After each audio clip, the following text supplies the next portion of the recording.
Good morning students. Class 12th का ये English grammar का सिलेबस, इसमें स्टडी करेंगे किन किन चीज़ों का हमें इसमें स्टडी करना है और हमारे ज्ञान में क्या क्या आएंगे इसके बारे में। तो सबसे पहले इसमें हम स्टडी करेंगे नरेशन ऑफ सेंटेंसेज।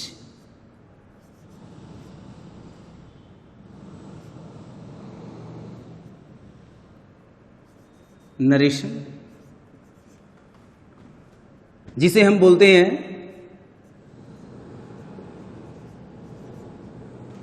डायरेक्ट से इनडायरेक्ट स्पीच। उसके बाद स्टडी करेंगे इसमें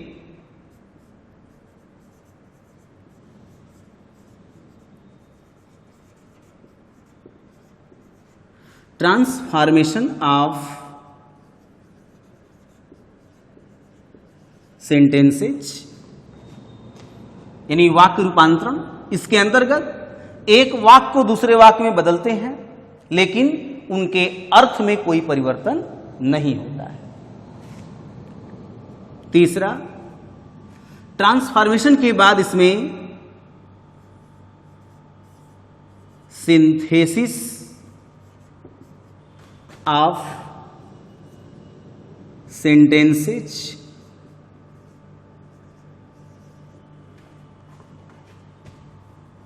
और चौथा इसमें पढ़ेंगे सिंटैक्स ऑफ सेंटेंसेज।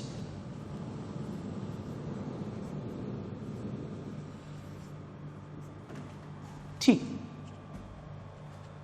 तो ये इस तरीके से यहां पर ये मुख्य चार तो दिए गए हैं। इसके अलावा आपको वो वोकैबुलरी जिसको बोलते हैं वो कैप का प्रयोग करना होता है, यानी उसमें इडियम्स और फ्रेज हैं, एंटोनिम्स हैं, सिनोनिम्स हैं, वन वर्ड सब्स्टिट्यूशन है और होमोफोन्स है। ये 4-5 चीज और भी इसमें शामिल हैं। तो अभी हमने कहा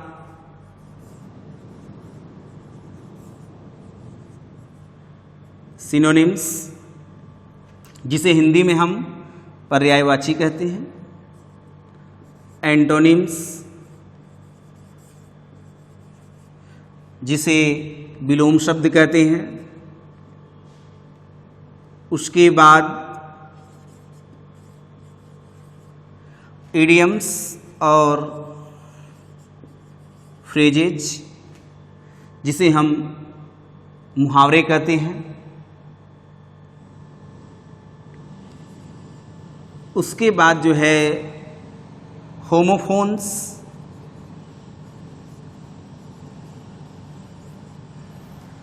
जिसे हम समान ध्वनि वाले शब्द कहते हैं।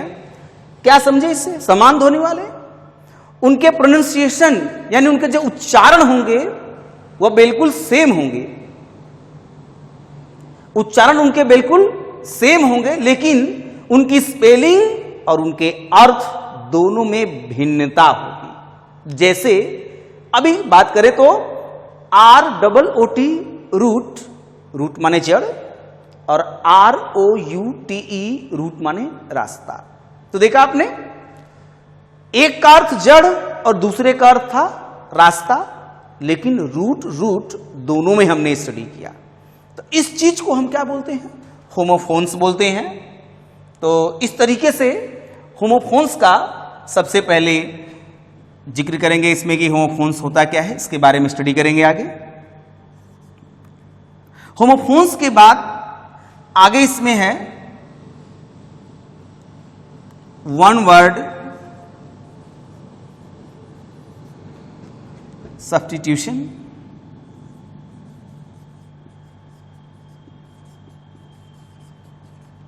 यानी अनेक शब्द के लिए एक शब्द। उसके बाद इसमें स्टडी करेंगे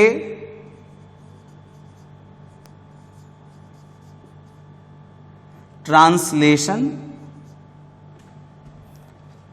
ट्रांसलेशन के बाद स्टडी करेंगे इसमें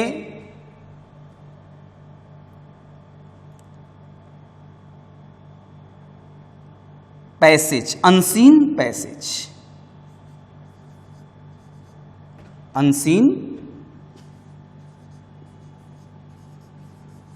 पैसेज।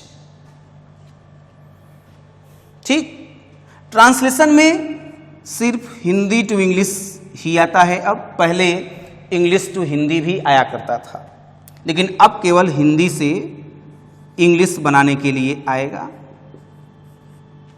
ठीक, और उसके बाद पैसेज के बाद एक ऐसे निबंध, ये भी इसमें प्रयोग किया जाएगा ऐसे का। तो इस तरीके से जो है ये है 12th के लिए सिलेबस। हाँ, एक चीज 11th में लेटर राइटिंग, एप्लीकेशन लेटर भी आता है, लेकिन 12th में लेटर राइटिंग नहीं आता है। ठीक है, ध्यान दीजिएगा इसका। तो इस तरह से जो है कंप्लीट हमारा सिलेबस है 12th के लिए। इतना स्टडी हमें करना है। हालांकि नरेशन तो हम लोगों ने, नरेशन को हमने 9th में भी पढ़ा है, 10th में भी, 11th में भी और 12th में भी पढ़ना ही है। ठीक, तो इस तरह से हम लोग अपने टॉपिक जो है नरेशन से ही शुरू करेंगे इसमें भी, क्योंकि हमें क्रम वाइज सब इस तरह से पूरी चीज़ों को पढ़ना है। नरेशन, ट्रांसफॉर्मेशन, सिंथेसिस जितना भी है। ठीक है, तो ये हमारा पूरा सिलेबस है और ऐसे ही हमें स्टडी करनी है। तो हम स्टडी शुरुआत किससे करेंगे? नरेशन, डायरेक्ट और इनडायरेक्ट स्पीच। ओके, तो आई थिंक आपको ये सिलेबस पूरा पता चल गया होगा कैसे है पूरा, और इसके बाद से हम शुरू करेंगे नरेशन से। देखो, बोर्ड में अच्छे स्कोर के लिए ना जितना जरूरी वीडियो लेक्चर है उतना ही जरूरी डीपीपी प्रैक्टिस भी है, क्योंकि डीपीपी में हम लोग 10 क्वेश्चन दिए हुए हैं। देखो, डीपीपी करने के 2 फायदे हैं। पहला फायदा कि तुमको ये पूरा क्लियर हो जाएगा कि वो लेक्चर तुमको पूरा समझ में आया है कि नहीं। और हर डीपीपी में 10 का क्वेश्चन से ना हम लोग एनसीईआरटी के एक्सरसाइज को भी कवर करेंगे। एक और बात तुमको ये ख्याल रखना, जैसे अभी सर पहला लेक्चर पढ़ा रहे हैं, तो जब तुम सेकंड लेक्चर का वीडियो देखना उससे पहले ऐप से जाके इस लेक्चर का हैंडराइटिंग नोट्स देख लो। इससे फायदा ये होगा कि ये लेक्चर तुम बहुत जल्दी रिवाइज कर पाओगे और सेकंड लेक्चर में समझाएगा सारे कॉन्सेप्ट अच्छे से समझ में आ जाएंगे। ठीक है, क्योंकि ऐप पर हर लेक्चर का हैंडराइटिंग नोट्स भी मिलेगा। ठीक है, थैंक यू। ठीक,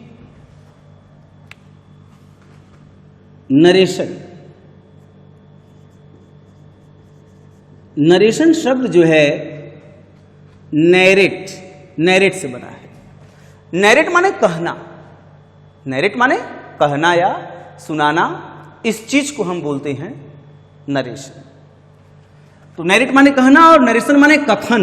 नरेशन माने क्या होता है? कथन, इसे हम कथन कहते हैं।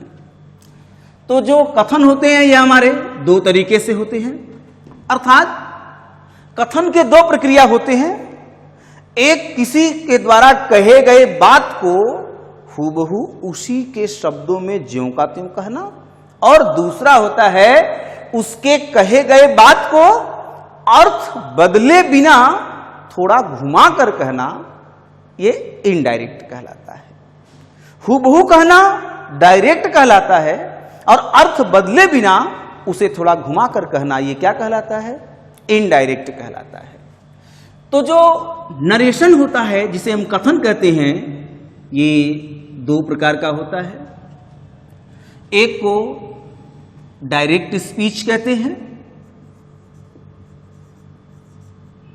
डायरेक्ट स्पीच, और दूसरे को इनडायरेक्ट स्पीच। डायरेक्ट स्पीच और इनडायरेक्ट स्पीच, तो ये हमारे नरेशन है, डायरेक्ट और इनडायरेक्ट। 11th में भी आपको पढ़ाया गया नरेशन, उसमें भी यही बात बताई गई है।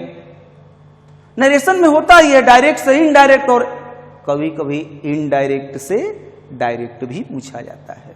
उल्टा भी कभी कभी पूछ देता है। ठीक, तो अब यहां डायरेक्ट से इनडायरेक्ट नरेशन की ओर हम लोग चलते हैं। नरेशन जब भी हम बनाते हैं तो वह एक सेंटेंस का बनाते हैं, टेंस के रूप में एक सेंटेंस होता है। तो कितने सेंटेंस का हम बनाते हैं नरेशन, 11th में बताया गया होगा। तो हम लोग जो नरेशन बनाते हैं वह 5 सेंटेंस का बनाते हैं। कौन कौन से हैं वह? एक है असर्टिव सेंटेंस, दूसरा इंट्रोगेटिव सेंटेंस, तीसरा इंपरेटिव सेंटेंस, उसके बाद चौथा ऑप्टेटिव सेंटेंस और 5वां है एक्सक्लेमेटरी सेंटेंस। ये 5 सेंटेंस हैं नरेशन बनाने के लिए और सबके अलग अलग अपने नियम हैं। अभी मैंने क्या कहा नरेशन के लिए कि वक्ता द्वारा कहे गए बात को ज्यों का त्यों उसके शब्दों में कह देना डायरेक्ट स्पीच कहलाता है और उसके अर्थ में परिवर्तन किए बिना वही बात कहना इनडायरेक्ट स्पीच कहलाता है। ठीक, तो इस तरीके से यह पूरे 5 सेंटेंस का स्टडी हमें इंटरमीडिएट यानी 12th क्लास में करने हैं। अब हम क्रम से इनका स्टडी करेंगे। सबसे पहले हम किसको लेते हैं? असर्टिव सेंटेंस को, यानी असर्टिव सेंटेंस का कैसे हम डायरेक्ट से इनडायरेक्ट बनाएं इसके बारे में स्टडी करेंगे। तो ठीक है, असर्टिव सेंटेंस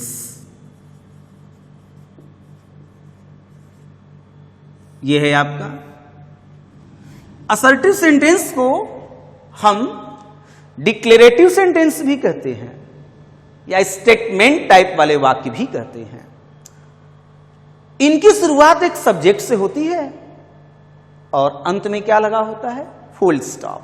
सब्जेक्ट चाहे वह कोई नाउन होगा और चाहे वह कोई प्रोनाउन होगा। ठीक, तो ये असर्टिव सेंटेंस का हम लोग जो है बनाने जा रहे हैं इसमें डायरेक्ट से इनडायरेक्ट। अब बची डायरेक्ट से इनडायरेक्ट। तो सही बात है, डायरेक्ट क्या क्या डायरेक्ट में होता है? डायरेक्ट में एक रिपोर्टिंग वर्ब होता है, रिपोर्टिंग वर्ब। उसके बाद क्या होता है? रिपोर्टिंग वर्ब के तुरंत बाद रिपोर्टिंग वर्ब का एक ऑब्जेक्ट होता है और इधर रिपोर्टिंग वर्ब का एक सब्जेक्ट होता है। इसके बाद एक कामा होता है और बीच में सब्जेक्ट वर्ब और ऑब्जेक्ट प्लस अदर्स। ये पूरा पार्ट रिपोर्टेड स्पीच कहलाता है। ये रिपोर्टिंग वर्ब है और ये जो है वो क्या है? रिपोर्टेड स्पीच है। और बीच में जब इसका हम इनडायरेक्ट स्पीच बनाते हैं, ये हमारा डायरेक्ट स्पीच में दिया गया है जिसमें कामा और इन्वर्टेड कामा लगा होता है। वह कौन सा स्पीच होता है? डायरेक्ट स्पीच होता है। और जब उसे हम कनेक्टर दैट से जोड़ देते हैं, यानी ये इस तरीके से हो जाएगा, रिपोर्टिंग वर्ब प्लस ऑब्जेक्ट और बीच में यह किससे जुड़ जाएगा? दैट से जुड़ जाएगा।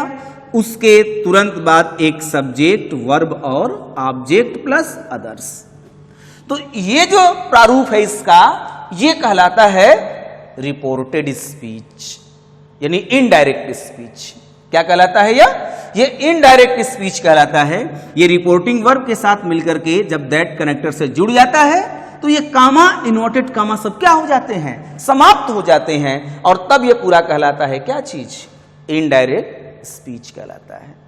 ठीक, ऐसा आपको बताया गया होगा 9th में भी, 10th में भी और 11th में भी, और आप अब 12th में भी पढ़ रहे हैं। तो ये कोई बहुत कठिन चीज नहीं है आपके लिए, क्योंकि 3 साल आपने बहुत स्टडी किया है, तो इसमें कोई बहुत कठिन चीज नहीं है। आगे हम इसमें स्टडी करेंगे कि कैसे इनको हम परिवर्तित करते हैं। ठीक, अब इसमें जो है असर्टिव सेंटेंस जैसा कि बता दिया गया, डिक्लेरेटिव या स्टेटमेंट टाइप के वाक्य होते हैं यह। अब इसमें जो स्टडी करेंगे वह क्या होगा कि रूल फर्स्ट क्या है, इसका पहला नियम क्या है, बताइए आप लोग। आपने 9th में पढ़ा है, 10th में, 11th और 12th में पढ़ रहे हैं, तो बताइए इसका पहला रूल क्या था। हाँ, क्या था कि यदि रिपोर्टिंग वर्ब, जो मैंने वहां लिखा था, यदि रिपोर्टिंग वर्ब प्रेजेंट टेंस में हो या फ्यूचर टेंस में हो तो रिपोर्टेड स्पीच के टेंस में कोई परिवर्तन नहीं होता। किसमें? रिपोर्टेड स्पीच जो इन्वर्टेड कॉमा के अंदर बंद रहता है, उस स्पीच को हम बोलते हैं कौन सा? Reported speech. तो उस स्पीच में कोई परिवर्तन नहीं होगा। कब? जब रिपोर्टिंग वर्ब या तो प्रेजेंट टेंस में होगा या तो फ्यूचर टेंस में।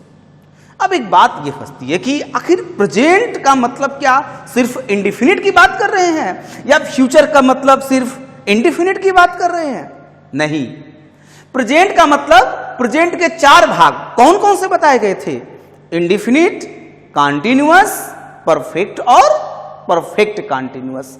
यानी वह इन चारों में से किसी भी एक भाग में यदि दिया गया है रिपोर्टिंग वर्ब, तो हम रिपोर्टेड स्पीच में कोई परिवर्तन नहीं करेंगे। और वैसे ही फ्यूचर में, future indefinite, future continuous, future perfect और फ्यूचर परफेक्ट कॉन्टिन्यूअस, इनमें से किसी भी एक भाग में दिया गया हो तो हम रिपोर्टेड स्पीच में कोई परिवर्तन नहीं करेंगे। इतनी बात समझ में आ गई होगी। अब देखते हैं इसमें क्या है। जैसे ही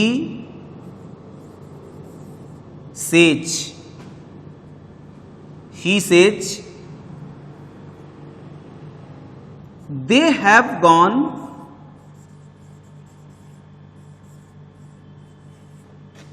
फॉर अ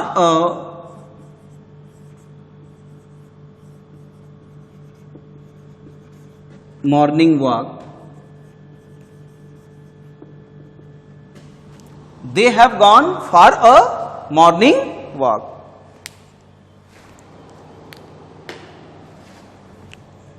ठीक, अब यहां लिखा है They have gone for a morning walk। कैसे सॉल्व करेंगे इसको? तो ये बताइए क्या है हमारा रिपोर्टिंग वर्ब। क्या है यह? Reporting verb. और ये क्या है? रिपोर्टिंग वर्ब का सब्जेक्ट है, ऑब्जेक्ट नहीं दिया गया है, कोई बात नहीं है। और ये जो इन्वर्टेड कॉमा में लिखा गया है, इसे हम यहां से यहां तक क्या कहते हैं? क्या कहते हैं? Reported speech. इसे हम रिपोर्टेड स्पीच कहते हैं। अब इसके बाद इसे हम कैसे सॉल्व करेंगे? ही सेज, रिपोर्टिंग वर्ब को रिपोर्टेड स्पीच से जोड़ने के लिए असर्टिव सेंटेंस में दैट का प्रयोग करते हैं। ठीक है, अब ये हो जाएगा he says that. He says that. They कौन से पर्सन का प्रोनाउन है? इतना तो पता ही होगा अब आप लोगों को 12th में। दे कौन से पर्सन का प्रोनाउन है? Third person. किस पर्सन का है? Third person. थर्ड पर्सन की पहचान कोई अदर व्यक्ति जो होता है जिसके बारे में हम बात करते हैं, जो हमारे सामने मौजूद नहीं है, वह क्या कहलाता है? थर्ड पर्सन कहलाता है। इसलिए यहां लिखा है दे, कोई अन्य व्यक्ति है। They have gone for a morning walk. वे लोग सुबह सुबह टहलने गए हैं। तो अब इस सेंटेंस में थर्ड पर्सन में हम कोई परिवर्तन नहीं करते हैं, ऐसा हमने स्टडी किया है। तो दैट दे, अब यहां हैव को ज्यों का त्यों रहने देंगे, ऐसे ही लिखेंगे they have gone for a morning walk. वे लोग सुबह सुबह टहलने गए हैं। आखिर थर्ड पर्सन आप पहचानेंगे कैसे? एक तो इट होता है, इट और इट्स, ये होते हैं पूरे थर्ड पर्सन। दूसरा, जिस प्रोनाउन में कहीं भी बीच में, शुरू में कहीं भी जिस प्रोनाउन के शब्द में एच आया हो वह थर्ड पर्सन का प्रोनाउन है। आप देख लीजिए, ये दे लिखा है ना, स्पेलिंग क्या है? THEY, इसके बीच में क्या आ गया है? एच। तो ये किस पर्सन का प्रोनाउन है? Third person. वैसे ही आप बोलिए ही, हिम, हिच, इनमें भी एच है। सी, हर, हर और हर्ष, इनमें भी एच है। तो ये सब पूरे प्रोनाउन थर्ड पर्सन के हैं और इट थर्ड पर्सन का है। और जिन चीजों का जो नाम होता है, जिनके नेम होते हैं, किसी पर्टिकुलर चीज के नाम दिए जाते हैं, वह नाम भी किस पर्सन में होता है? थर्ड पर्सन में, और उसे भी बदला नहीं जाता है। आई थिंक आपको यह बात समझ में आ गई होगी। तो अब हम यहां से देखें, यदि ये सेज ज्यों कहते हो और बीच में कनेक्टर दैट, उसके बाद दे को थर्ड पर्सन की वजह से बदला नहीं गया है और टेंस में भी कोई परिवर्तन हम नहीं करेंगे। इस तरीके से आगे यू से सी always cooks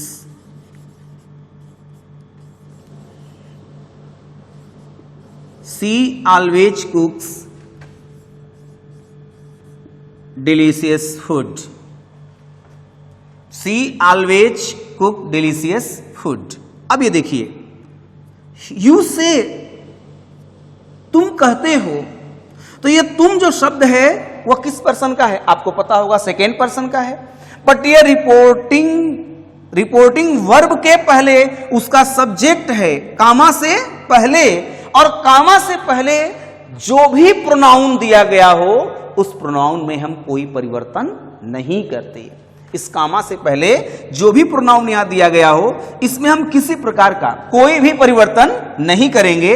परिवर्तन केवल इसके अंदर दिए गए जो इन्वर्टेड कामा में लिखा है उसमें परिवर्तन होता है, यहां कोई परिवर्तन हम नहीं करते हैं। अब सेंटेंस में यहां क्या लिखेंगे? You say that, you say that AC. जब किसी रिपोर्टेड स्पीच की शुरुआत होती है तो पहला लेटर कैपिटल में होता है, लेकिन जब उसका इनडायरेक्ट बनाते हैं तो वह किस में होता है? स्मॉल लेटर में होता है। हां, यदि नाम है तो उसे स्मॉल मत करिएगा, नेम हमेशा किस में होता है? कैपिटल लेटर में ही होता है। तो you say that she always cooks delicious food. She always cooks delicious food. वह हमेशा स्वादिष्ट भोजन बनाती है। इस तरह से आपने देखा यहां पर। आगे हम इसमें स्टडी करते हैं कि फ्यूचर टेंस को लेकर के he will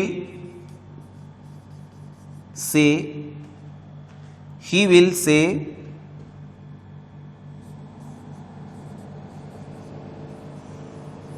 Ram has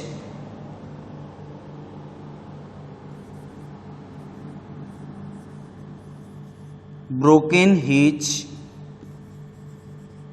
pen. Ram has broken his pen. अब ये देखिए, ये किस टेंस में है? फ्यूचर टेंस, फ्यूचर इंडिफिनिट है। अब क्या करेंगे इसमें? क्या इसको बदलेंगे? नहीं, बिल्कुल नहीं, क्योंकि मैंने कहा ना कि कामा के पहले कोई परिवर्तन हम नहीं करेंगे जब तक कि इस रिपोर्टिंग वर्ब का ऑब्जेक्ट न आ जाए। अब सेंटेंस में देखिए, ही विल से दैट, उसके बाद आगे जैसे ही Ram has broken,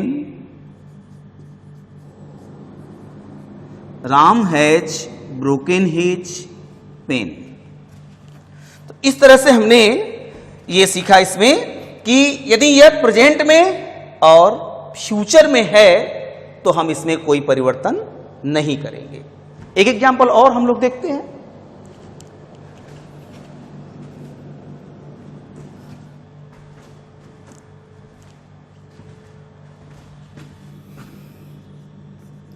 she has said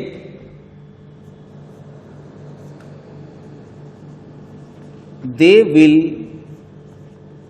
go there. She had said they will go there. इस तरीके से यहां हम ध्यान देंगे किस बात को लेकर के, दे विल गो देयर। तो सी हैज सेड।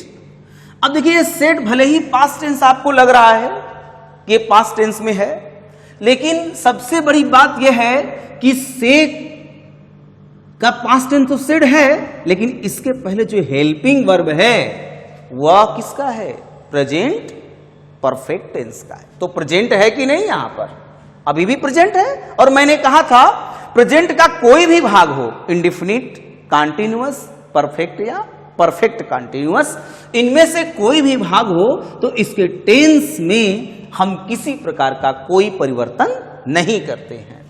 तो सेंटेंस क्या बनेगा, he has said that, he has said that.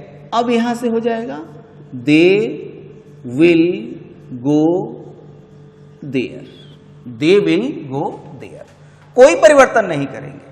यदि यह पास्ट में होता तो विल का पास्ट टेंस वुड हो जाता, लेकिन यह प्रेजेंट परफेक्ट टेंस है। यहां रिपोर्टिंग वर्ब जो है किस टेंस में है, प्रेजेंट परफेक्ट टेंस में। तब इससे आगे चलते हैं, हम लोग देखते हैं और रूल क्या है इसमें। ग्रामर का मतलब एक्सरसाइज, जितने ज्यादा आप एक्सरसाइज सॉल्व करेंगे उतने ही ज्यादा आप ग्रामर पे कमांड कर पाएंगे। रूल तो आज रटेंगे, कल भूल जाएंगे, लेकिन यदि प्रैक्टिस आपकी अच्छी है एक्सरसाइज की तो निश्चित तौर से आप ग्रामर पे कमांड कर सकते हैं। तो जितना भी अधिक से अधिक होगा आप एक्सरसाइज को सॉल्व करने का प्रयास करिए, ठीक।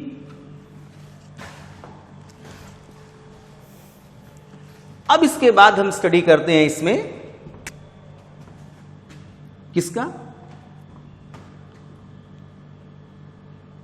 कि यदि से के बाद टू प्लस ऑब्जेक्ट आया हो, डायरेक्ट इसको लिखते हैं से टू। यदि इसमें से टू प्लस ऑब्जेक्ट आया हो तो ये जो से और टू है इसे हम किस में बदल देते हैं, इसे हम टेल में बदल देते हैं। एक बात और भी, यदि इसमें यस लगेगा तो इसमें भी क्या लग जाएगा, यस लग जाएगा, ठीक। इस तरह से आप एक एग्जाम्पल इस पर भी देखते हैं।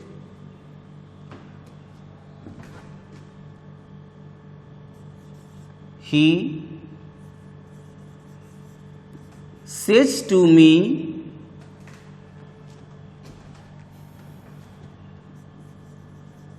they are going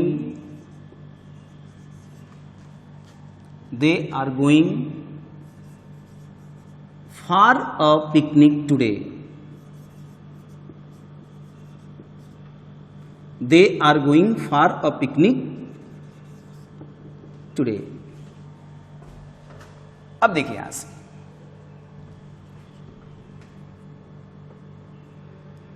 अब ये सेंटेंस से और टू आ गया कि नहीं, इसमें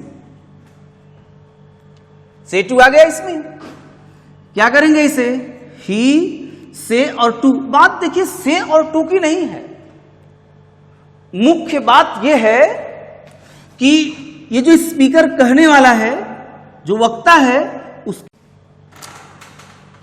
जो यहां वक्ता ही है, ठीक, इसकी बात को सुनने वाला कौन है, मी है। वैसे हम तो यही जानते हैं कि से टू के बाद यदि कोई ऑब्जेक्ट आए तो उसे हम टेल में बदलते हैं। मैंने बताया भी था अभी आपको, वहां भी लिखा है मैंने। लेकिन मुख्य बात यह है कि ये जो वक्ता कहने वाला है, इसकी बात को सुनने वाला यदि कोई है तो हम इस रिपोर्टिंग वर्ब को किस में बदल देंगे, टेल में बदल देंगे।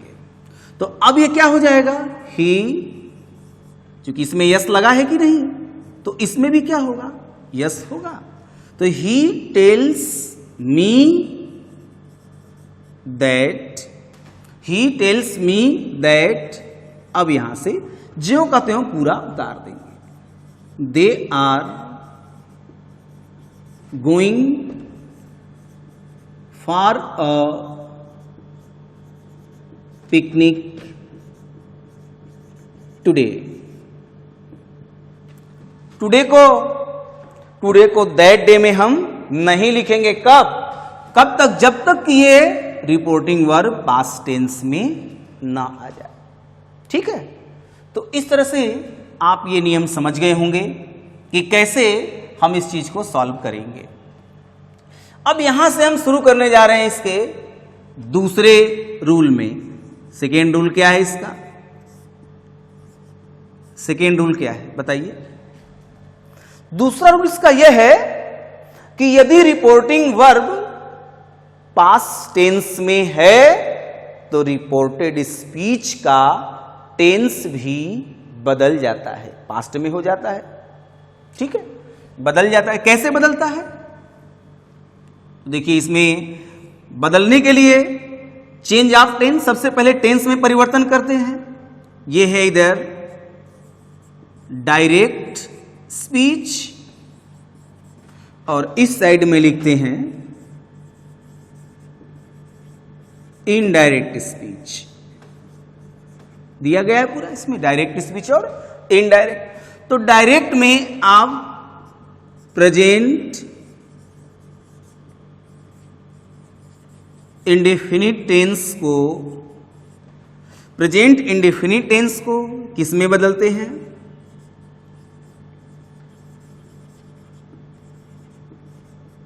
पास्ट इंडेफिनिट टेंस में। फिर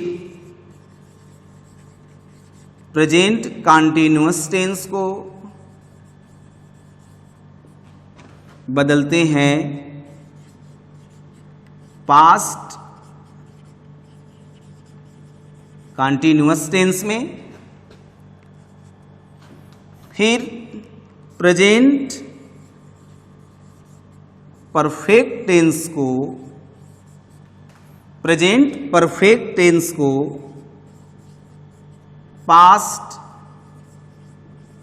परफेक्ट टेंस में बदलते हैं और प्रेजेंट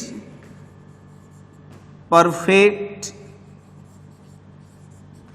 कॉन्टिन्यूअस टेंस को, प्रेजेंट परफेक्ट कॉन्टिन्यूअस टेंस को पास्ट परफेक्ट कॉन्टिन्यूअस टेंस में बदलते हैं। पास्ट परफेक्ट कॉन्टिन्यूअस टेंस में बदलते हैं। तो ये रहे, पूरे प्रेजेंट को उसके पास्ट में बदल दिया गया। ठीक, अब क्या करते हैं आगे इसमें? फिर पास्ट इंडेफिनिट टेंस को, पास्ट इंडेफिनिट टेंस को पास्ट परफेक्ट टेंस में, पास्ट इंडेफिनिट टेंस को पास्ट परफेक्ट टेंस में और पास्ट कॉन्टिन्यूअस टेंस को पास्ट कॉन्टिन्यूअस टेंस को पास्ट परफेक्ट कॉन्टिन्यूअस टेंस में बदलते हैं। पास्ट कॉन्टिन्यूअस टेंस को पास्ट परफेक्ट कॉन्टिन्यूअस टेंस में बदलते हैं। तो इस प्रकार से यह है इसके बदलने की प्रक्रिया कि पूरे प्रेजेंट को उसके पास्ट में और पूरे पास्ट को पास्ट परफेक्ट और पास्ट परफेक्ट कॉन्टिन्यूअस टेंस में बदलते हैं। ठीक, पास्ट इंडेफिनिट को पास्ट परफेक्ट में और पास्ट कॉन्टिन्यूअस को पास्ट परफेक्ट कॉन्टिन्यूअस में। ठीक, तो इस तरीके से यह रहा किसके बारे में परिवर्तन? चेंज ऑफ टेंस के बारे में परिवर्तन, कि कैसे हम एक टेंस को दूसरे टेंस में परिवर्तित करते हैं। और आगे इसमें देखेंगे कि कैसे इनके जो वर्ब हैं, इनके जो सहायक क्रियाएं हैं, इन सहायक क्रियाओं को कैसे हम बदलते हैं, इसके बारे में भी स्टडी करेंगे। क्योंकि टेंस है तो इनकी सहायक क्रियाएं हैं, जैसे प्रेजेंट को उसके पास्ट में, तो उनके हेल्पिंग वर्ब भी तो चेंज हो जाएंगे। कैसे उनको बदलते हैं, तो हम इसके वर्ब के फॉर्म में परिवर्तन करके देख लेते हैं कैसे बदलेंगे इन्हें। इसके लिए बदलते हैं हम लोग इज, एम, आर को वाज, वेर में, दूसरा इसमें वाच वेर को हैड बिन में, और हां यदि इनके साथ नॉट आ गया तो हैड नॉट बिन करेंगे। हैड बिन नॉट नहीं, हैड नॉट बिन। तीसरा वाज वेर को हैड बिन में, उसके बाद फिर हैज और हैव को हैड में चेंज करेंगे। चौथा वर्ब का फर्स्ट फॉर्म या फर्स्ट फॉर्म में यस या ईएस आए तो उसे सेकेंड फॉर्म में बदलेंगे। उसके बाद सेकेंड फॉर्म आए तो उसे हैड प्लस वर्ब के थर्ड फॉर्म में बदलेंगे। उसके बाद डू या डच प्लस फर्स्ट फॉर्म हो तो भी इसे हम सेकेंड फॉर्म में बदलेंगे। और यदि डू या डच प्लस नॉट का प्रयोग किया गया हो तब इसे हम डिड नॉट में बदलेंगे। ठीक। और उसके बाद फिर यदि इसमें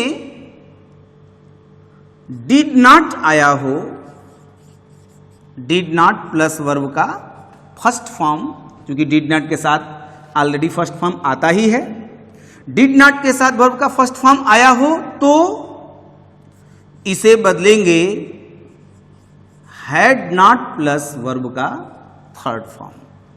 आप जान चुके हैं इसमें डिड किस टेंस की हेल्पिंग वर्ब है, डिड किस टेंस का हेल्पिंग वर्ब है, ये पास्ट इंडिफिनिट टेंस का है। और पास्ट इंडिफिनिट को बदलते किस में है, पास्ट परफेक्ट में।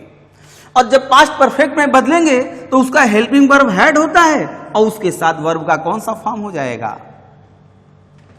थर्ड फॉर्म हो जाएगा। यानी डिड जब भी दिया गया है तो डिड को हमेशा किस में बदलेंगे, हैड में बदलेंगे और उसके साथ वर्ब का कौन सा फॉर्म यूज करेंगे, थर्ड फॉर्म।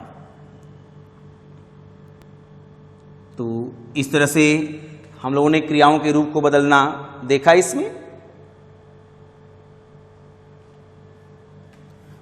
अब इसके बाद जो हमारा helping verb model axillary verb है, कैन, कुड, शैल, शुड, जानते हैं इसके बारे में। तो मॉडल एक्सिलरी वर्ब जो हमारा है उसे कैसे हम बदलते हैं इसमें, इसके बारे में स्टडी करेंगे। तो एक बात और यहां आपको हम बता दें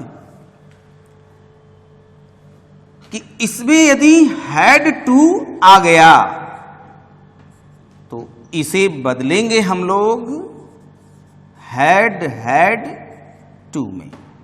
इसके बारे में बताएंगे अभी हम आपको आगे। यदि इसमें हैड टू आ गया तो इसे हैड टू में बदलिएगा। तो ये रहा हमारा बदलने का इतना। इसके बाद आगे है मॉडल एक्सिलरी वर्ब, कैन को कुड में, शैल को शुड में। जानते हैं आप इसे अच्छी तरीके से। तो ये कैन को कुड में, शैल को शुड में, विल को वुड में, मे को माइट में, और उसके बाद फिर मस्ट को किसमें बदलते हैं? मस्ट को हम मस्ट में रहने देते हैं, मस्ट को हम मस्ट में रहने देते हैं, और जरूरत पड़ने पर, वो कंडीशन मैं बताऊंगा इसमें कैसे बदला जाता है, जरूरत पड़ने पर इसे हम वुड हैव टू में, विल हैव टू में, हैड टू में इसे हम बदल सकते हैं। इस कंडीशन को भी हम आगे बताएंगे इसमें। ठीक, तो ये रहा परिवर्तन करने के लिए, इन चीजों का हम परिवर्तन करते हैं। इसके बाद जो है हम आगे स्टडी करेंगे कि इनमें टाइम का परिवर्तन हम कैसे करते हैं। समय को लेकर के जानते हैं आप, टुडे को दैट डे में, एस्टरडे को द प्रीवियस डे में, है ना, लास्ट डे को द प्रीवियस डे में। तो इसके बारे में भी इसमें स्टडी करेंगे, परिवर्तन को लेकर कैसे हम इसमें चेंजिंग करते हैं। तो इसके लिए आप डायरेक्ट से इनडायरेक्ट में बदल रहे हैं, दिस को दैट में, दिस को दैट में, दीज को दोज में, हियर को देयर में, हेंस को देंस में, एगो को बिफोर में, दस को सो में, कम को गो में। हालांकि हमेशा नहीं कि जहां कम है उसे गो में बदल दें, उसके कुछ रूल है, नियम है, उसके अर्थ के आधार पर हम उसे बदलते हैं। तो ये हमेशा नहीं चेंज करते हैं, ये कभी कभी चेंज होता है अर्थ के आधार पर। कम को गो में, और नाउ और देन को, नाउ और जस्ट, सॉरी जस्ट को, नाउ और जस्ट को, नाउ और जस्ट को देन में, उसके बाद फिर टुडे को दैट डे में,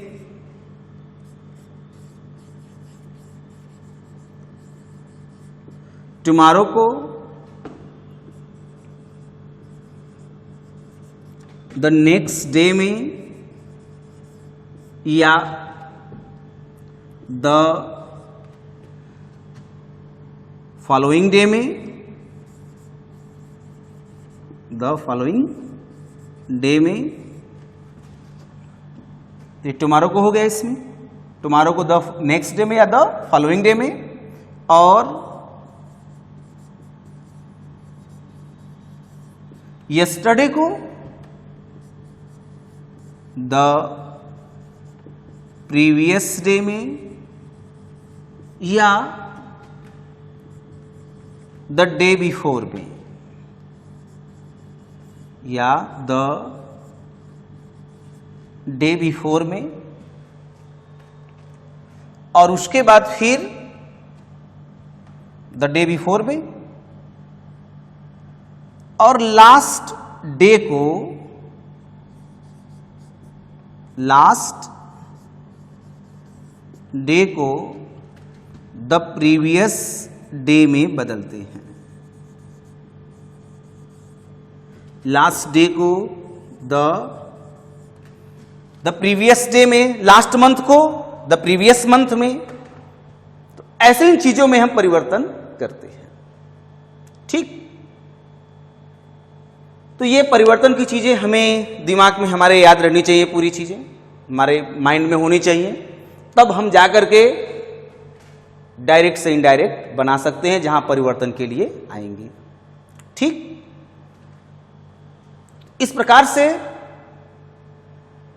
डायरेक्ट से इनडायरेक्ट बनाते समय हर एक नियम को हमें ध्यान से देखना होगा, समझना होगा, तब जाकर के हम उसे अच्छी से सॉल्व कर पाएंगे। इसके बाद हम स्टडी करेंगे इसमें change of person and pronoun, जो इस पूरे नरेशन यानी डायरेक्ट से इनडायरेक्ट स्पीच जो हम पढ़ रहे हैं उसका सबसे महत्वपूर्ण नियम यही है कि कैसे प्रोनाउन को हम चेंज करें। ये तो हम रट लेंगे तो भी आ जाएगा, लेकिन प्रोनाउन को बदलना सबसे बड़ी चीज है। यदि इसको बदल लेते हैं अच्छे से तो बड़े आराम से आप डायरेक्ट को इनडायरेक्ट में बदल सकते हैं। तो आज के लिए बस इतना ही। अगला लेक्चर हम इसके अगले वाले वीडियो में पढ़ेंगे और आप हमारे माय स्कूल ऐप को, चैनल को लाइक करें, सब्सक्राइब करें और शेयर करें और साथ ही साथ बेल आइकन को दबा दें ताकि हमारे वीडियो का नोटिफिकेशन सबसे पहले आपके पास पहुंच सके और आप पिछले वीडियो से रिलेटेड तुरंत अगले वीडियो को स्टडी करके आसानी से समझ सकें। Thank you.